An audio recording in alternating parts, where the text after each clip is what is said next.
भ्रष्टाचार ये एक ऐसा शब्द है जिसे हम शायद रोज ही सुनते हैं, अखबारों में, न्यूज़ में, हर जगह। पर क्या हमने कभी सोचा है कि ये असल में बनता कैसे है? तो चलिए आज इसी की चीर-फाड़ करते हैं और इसकी पूरी बनावट को समझने की कोशिश करते हैं। तो सबसे पहला और बड़ा सवाल यही है, आखिर किसी भी काम को भ्रष्ट क्या चीज बनाती है? क्या ये सिर्फ पैसों का लेन देन है या इसके पीछे कुछ और भी है? चलिए इसी सवाल का जवाब ढूंढते हैं। किसी भी चीज को गहराई से जानने के लिए सबसे पहले उसकी परिभाषा समझना जरूरी है।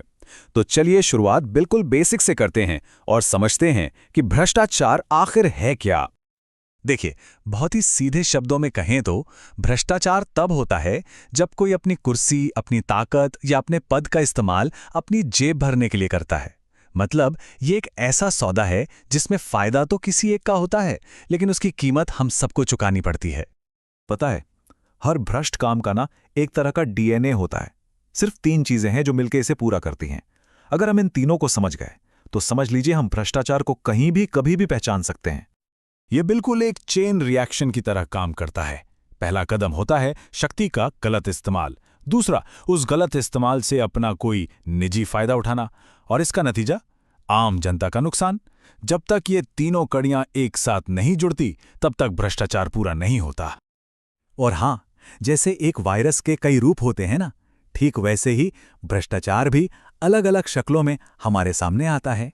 तो चलिए इसके कुछ सबसे आम चेहरों को पहचानते हैं। सबसे पहले और सबसे आम है रिश्वत। ये तो शायद इसका सबसे क्लासिक रूप है। सीधी सी बात है, नियमों को तोड़ने के लिए या अपनी फाइल आगे बढ़ाने के लिए टेबल के नीचे से जो पैसा दिया जाता है वही है रिश्वत। फिर आता है भाई भतीजावाद। ये तब होता है जब काबिलियत को किनारे रखकर जान पहचान को आगे बढ़ाया जाता है। जब नौकरियां या ठेके किसी टैलेंटेड इंसान को नहीं बल्कि किसी के रिश्तेदार को मिल जाते हैं। इसके बाद है धोखाधड़ी। इसमें धोखे और झूठे वादों का एक जाल बिछाया जाता है, सिर्फ इसलिए ताकि किसी से पैसा या उसकी संपत्ति हड़पी जा सके। फिर है गबन। इसे ऐसे समझिए कि जिस इंसान को तिजोरी की रखवाली के लिए रखा गया हो वही उसमें से धीरे धीरे पैसे चुराने लगे। मतलब जनता के पैसे या कंपनी के फंड्स की चोरी। और आखिर में जबरन वसूली। ये भ्रष्टाचार का शायद सबसे डरावना रूप है, जहां ताकत का इस्तेमाल डराने, धमकाने और लोगों से पैसा वसूलने के लिए किया जाता है। तो ये तो हो गए भ्रष्टाचार के अलग अलग चेहरे। लेकिन जब ये बीमारी किसी समाज में फैल जाती है तो इसके लक्षण क्या दिखते हैं? इसका असर हम सब पर आखिर पड़ता कैसे है? देखिए, इसका असर ना एक कैंसर की तरह पूरे समाज को धीरे धीरे खोखला कर देता है। जो पैसा सड़कें, स्कूल और अस्पताल बनाने में लगना चाहिए वो किसी की तिजोरी में चला जाता है। गरीबों को उनका हक नहीं मिलता, ईमानदार लोगों को पीछे धकेल दिया जाता है, और सबसे खतरनाक बात, लोगों का सिस्टम से भरोसा ही उठ जाता है। ये देश की तरक्की पर लगे एक ब्रेक की तरह है। ये एक लाइन पूरी कहानी को एकदम सटीक तरीके से बताती है।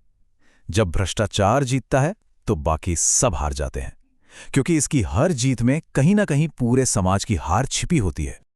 तो अब जब हम इसका डीएनए भी जानते हैं और इसके अलग अलग चेहरे भी पहचानते हैं, तो चलिए देखते हैं कि हमारी रोजमर्रा की जिंदगी में ये हमें कहां-कहां और कैसे-कैसे नजर आता।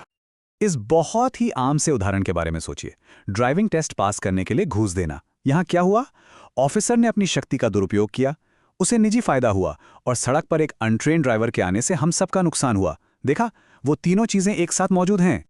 या फिर ये एक बड़े स्तर का उदाहरण देखिए। मान लीजिए एक सरकारी ऑफिसर रिश्वत लेकर एक पुल बनाने का ठेका किसी ऐसी कंपनी को दे देता है जिसका काम बहुत घटिया है। नतीजा क्या होगा?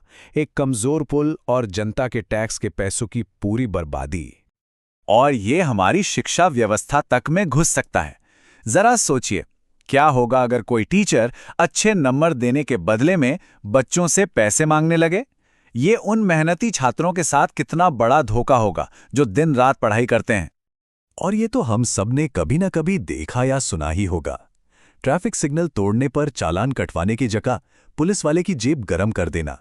ये देखने में बहुत छोटा काम लगता है, लेकिन ये भी कानून के ऊपर हमारे भरोसे को कमजोर करता है। तो आखिर में हम इस पूरी बातचीत को एक बहुत ही सीधे साधे फॉर्मूले में समेट सकते हैं।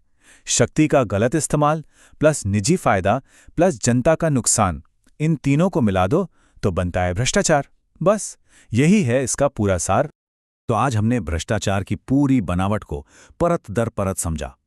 लेकिन किसी चीज को समझना पहला कदम होता है, आखिरी नहीं।